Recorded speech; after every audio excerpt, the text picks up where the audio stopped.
I was lying in bed, feeling weak and sick, when my husband, Paul, smiled and said, "I only married you because you're the boss's daughter."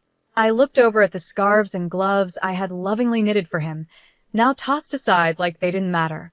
His words stung.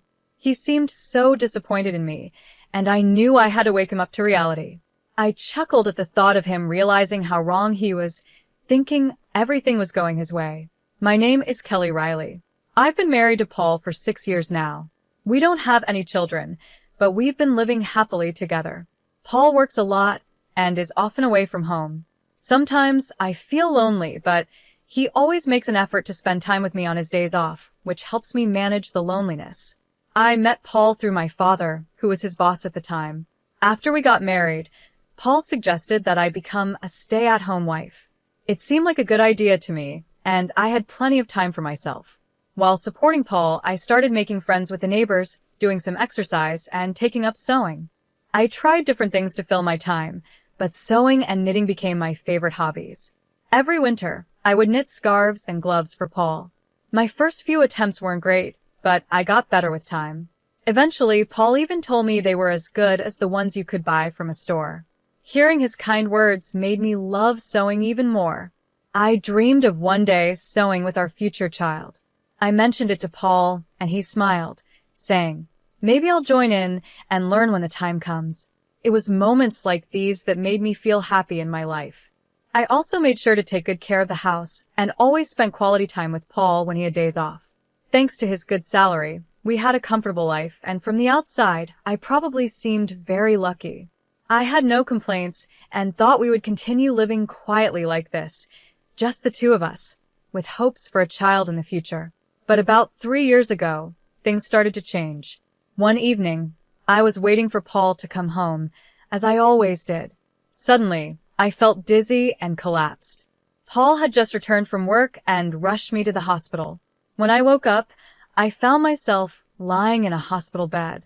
From the conversation between Paul and the doctor, I learned that my condition wasn't minor and would be something I'd have to deal with for the rest of my life. Thankfully, it wasn't life-threatening, but the doctor warned that it could happen again. They recommended I stay in the hospital until I was a bit stronger. Seeing that I was worried, Paul reassured me, "It looks like you'll be in the hospital for a while, but it's okay. I'll come visit whenever I have time off from work. We'll get through this together." He held my hand as he spoke, and his words eased my fear. With my supportive husband by my side, I believed that everything would be fine, even though there wasn't any real reason to think that. True to his word, Paul visited me almost every day after that. He held my hand, asked me how I was feeling, and tried to keep my spirits up. When I told him the hospital days felt long and boring, he brought me my favorite sewing tools. We would sit together, sewing and chatting about little things that happened during the day. Teaching my clumsy husband how to sew was especially fun, and it made me forget the boredom for a while. These happy moments in the hospital went on for about a year. Last winter, I made him another scarf as part of our yearly tradition. But after that, I noticed Paul started visiting less and less. Now, if he showed up once every few weeks, I considered myself lucky. At first, I thought he was just swamped with work, so I kept myself busy with sewing. I even started making a pair of gloves to surprise him the next time he came. The doctor told me I might be able to go home by the end of the year, so I planned to give Paul the gloves as a gift when I was discharged. I put all my love and effort into making those gloves, hoping they would help bridge the time we had been apart. But when Paul finally came to visit after a long absence, his reaction crushed me. I handed him the gloves, and instead of being happy, he looked at them with cold eyes and said, "Are you still making these? They're just becoming a nuisance now." Then, without a second thought, he handed me the scarf I had knitted for him last year, along with divorce papers. The scarf looked untouched, like he had never even worn it. "Has it been 3 years since you've been in the hospital? I heard you'll be discharged soon, but I can't keep taking care of you," he said. "We should get a divorce." I looked down at the divorce papers when I heard Paul's words. He had already signed them. I thought to myself, so this is where we've ended up. To be honest, ever since he stopped visiting me regularly, I had considered the possibility of divorce more than once. I tried to push those thoughts away, convincing myself that he was just busy with work. But deep down, I knew better. The Paul the First knew would never ignore me, no matter how much work he had. If his job had really gotten busier, he would have told me. When he started disappearing without any explanation, I had a feeling this was coming. That's why, when I asked him why he wanted a divorce, I wasn't as upset as I thought I'd be. I wasn't trying to hold on to him. I knew I had probably become a burden to him. If the kind Paul the First used to know was now asking for a divorce, I figured I didn't really have a choice.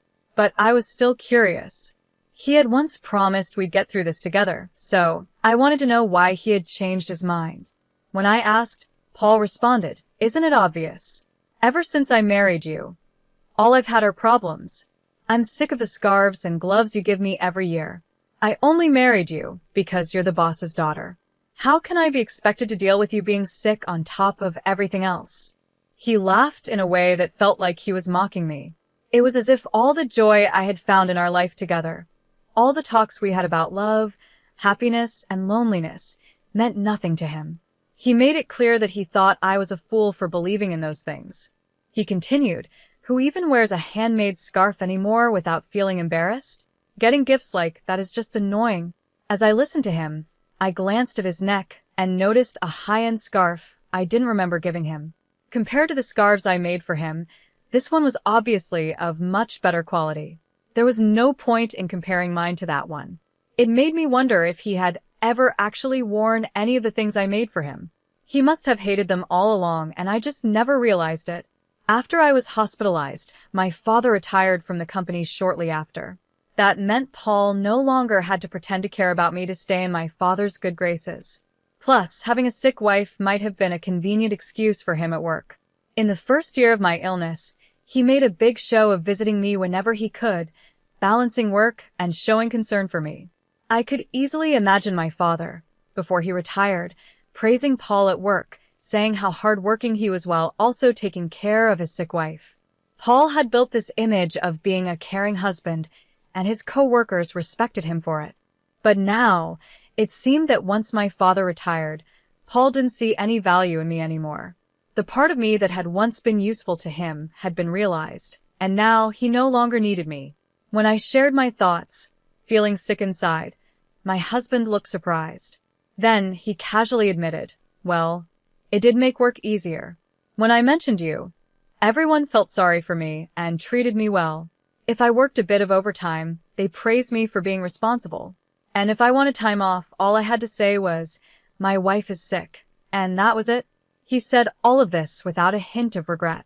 He had used my illness to his advantage in ways I had never noticed. "As for the promotion I'm up for," he continued, "I mean, the others are idiots, but I do have to thank your illness for that." I listened quietly with my head down. When I finally looked up, I saw a smug grin on his face. The man I once loved was gone, replaced by someone I didn't recognize. This was his true self. "Well, if I was able to help you, I guess that's good," I said. "We probably won't see each other again, so take care." I handed him the divorce papers. He had no more use for me after that, and quickly turned to leave. And just like that, our divorce was final. After he left, I cried softly to myself. After some time, I was discharged from the hospital and went back to my parent house. When my father heard what had happened, he was furious. "I never thought he could be that kind of person," he said, his voice raised. But for me, it didn't matter anymore. I calmed my father down and told him that once I cleaned up the house, I wanted to move back in with my parents. They understood and told me to do whatever made me happy. For now, I decided to live with them. Before moving back in with my parents, I wanted to visit the house where I had lived with my husband. But when we got there, I found that the front door lock wasn't working. My parents and I exchanged confused looks and decided to ring the doorbell. A stranger answered the door. Feeling puzzled, I asked him about the situation. He told me that he had bought the house a while ago and had been living there for a few months with his wife and child. They seemed happy. My parents were even angrier after hearing this, but I didn't want to cause any trouble for the new family. I bowed my head and quietly left. However, I couldn't just leave it like that, so I called my ex-husband right away. On the phone, he answered casually, "Oh yeah, I sold the house while you were in the hospital. Keeping the money from the sale is like compensation for me. It was my house to begin with, so you don't really have any complaints, right?" I couldn't help but sigh at how indifferent he was. I wish he had told me sooner. From what the new owner said, the house had been sold quite a while ago. My husband probably put it up for sale about a year ago, around the time he stopped visiting me. Even if he had planned to divorce me, selling the house without discussing it with me was just outrageous. Our divorce had already been finalized when we signed the papers, but since I was still in the hospital, we had agreed to talk about compensation and dividing assets after my discharge. We had a meeting planned for next week, but he decided to act on his own. It was unbelievable. What made it worse was that he didn't even think he had done anything wrong. So, I calmly told him over the phone, "You really don't understand anything, do you?" "Huh? What do you mean?" he asked, sounding confused. "I'll explain everything in detail next week," I replied and hung up the phone. I smiled at my worried parents and then turned to my father. "I need a favor," I said, sharing my plan with him and asking him to help me get ready for what was coming. "I understand," my father said, his face serious but supportive. "I've already prepared the necessary documents. There's not much time before the meeting next week, but we'll manage." I could see a hint of regret in his eyes, probably because he had once recommended my husband to me. But his anger at what my husband had done seemed to drive him to help me as much as he could. I thanked my father and waited for the day of the meeting. The thought of seeing my husband's reaction made me smile for the first time in a while. With my father's help, we got everything ready for the meeting. We decided to hold the discussion at my parents' home. My parents and I sat together on one side, and my husband sat alone across from us. I'm sure he knew my parents were hurt by the divorce, but it didn't seem to bother him anymore. He didn't show any sign of respect towards them, and his face even held a hint of a smile. His attitude was arrogant, as if he didn't have anything to worry about. "I'm the victim here," he began, "but I'm not going to ask for too much. The money from the sale of the house will be enough." He spoke as if he was being generous, like he was doing us a favor by not asking for more. Seeing his smug attitude, my father's face turned red with anger. I gently placed my hand on his to calm him down. There was no need for us to get upset. We knew that in this discussion, my husband was the one who would be at a disadvantage, not us. "There's something important we need to talk about first," I said, keeping my voice calm. I spoke up and my father handed over a document. It was proof that the land where the house stood was owned by him. "Yes, the house was in your name. There's no question about that," I said. "But the land the house was built on belongs to my father, and he still holds the title to it. That's clear from this document, right?" My husband's expression changed slightly, his brow furrowing. "So what?" he replied. "The house was mine. No one has the right to complain. Do you think you can get back at me with that?" He chuckled, as if he found the whole situation ridiculous. I continued calmly. "It's true that the house was in your name, and legally, you could sell it. I'm sure you checked all of this before you sold the house, and there's no legal issue with your actions." My husband seemed confident, knowing there was no problem from a legal standpoint. "However," I said, "for the family who bought the house, this is a big issue. You sold the house, but since we still own the land, my father can charge them rent. That would definitely cause them trouble, don't you think? The situation isn't what they were led to believe." I paused before continuing. "Now, neither my father nor I intend to charge them rent or make them leave. But we also don't plan on just giving away the rights to our land for nothing. In that case, we would sell the land to the family. We wouldn't demand monthly rent, but it would be a problem for us if they didn't buy the land. My father gifted that land to us to live on, not for it to be handed over to strangers." I added, "And if they don't buy it, the family could sue you." As I said, the deal wasn't what they expected. Can you imagine their frustration? They thought they were buying their dream home, only to find out the land isn't theirs, and they now have more expenses.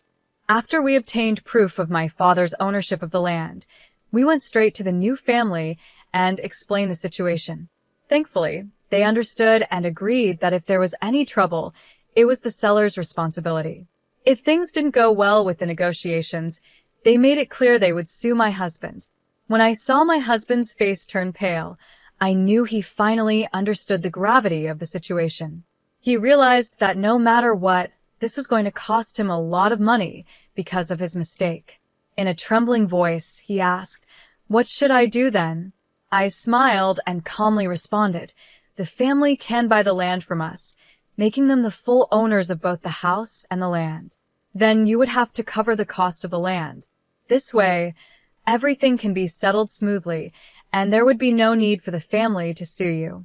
Once they own both the house and the land, all the issues will be resolved. However, since they weren't informed about the land price when they bought the house, they will likely make you pay for it. That's not their problem to deal with, it's yours. The real issue is that the land is in a prime location, and its value could be higher than what you sold the house for. Even if you give up all your assets, it might not be enough. In the end, you could be left with nothing." I paused for a moment and continued, "Another option is for you to buy the house back and then pay for the land. Of course, you'd have to cover the relocation fee for the family living there. This would give you back both the house and the land, and you could try selling them again, maybe making some money. But after paying for everything, you probably won't end up with much, if anything at all. Whichever option you choose, you'll be at a loss," I added. "And let's not forget about alimony. Your actions have caused me a lot of mental distress, and I plan to ask for compensation for that. Keep that in mind." All this time, Paul had used me as a tool to help his career. Now that I understood this, I felt disgusted by everything he had done. I also planned to file for damages for the emotional harm he caused me. Even though it might be hard to prove and I might not win, bringing up these issues was important, especially considering the situation he's in now. Paul, now cornered, didn't seem to have the ability to fully process what was happening. It looked like all these things could become his reality soon. My father, seeing the opportunity, added, "Even though I'm retired, I still have many connections at the company. I've been talking to some of my old colleagues, and they've told me what you've been saying about my daughter and how you've treated her. People at work have lost all respect for you." Paul, with a cheerful smile, my father delivered this news, and I could see Paul finally grasping the seriousness of the situation.